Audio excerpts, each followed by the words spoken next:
তো এগুলো কি আছে? ও ইলিশ মাছ আজকেও। আজকে আবার? হ্যাঁ, আজকে আবার ইলিশ মাছ। আজকে ইলিশ মাছ না ইয়ে করবো, মানে সরষে বাটা দিয়ে করবো।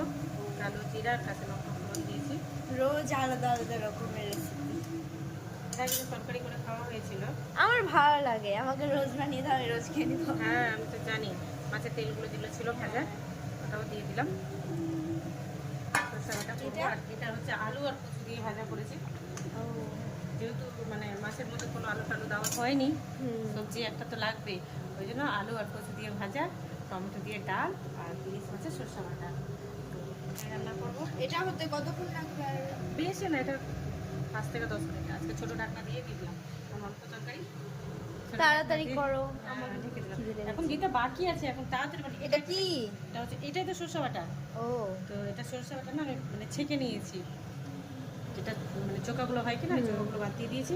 আর এটা জাস্ট খালি পেস্টটা নিয়ে নিয়েছি, ছেঁকে নিয়েছি ভালো করে। হ্যাঁ। চোকাটা থাকলে না বেশি মানে ভালো লাগবে না। পেটটা কখন খারাপ করে। নেবা?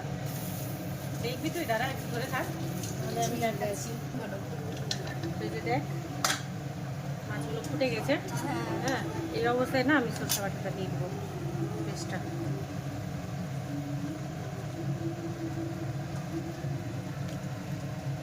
ফুটে যাবে, অনেক ঘন হবে গ্রেভিটা। হ্যাঁ, এটা এখনই খেতেও তো- খুব টেস্টি লাগে। সরষে বাটার ঝোল এমনি এমনি খাওয়া যায়।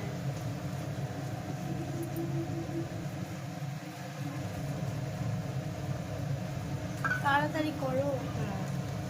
হয়ে গেছে। ঠিক আছে, তাহলে তুমি করো এবার। হ্যাঁ, এবার কাঁচা লঙ্কা চিড়ে দেবো দুটো আরও। হ্যাঁ।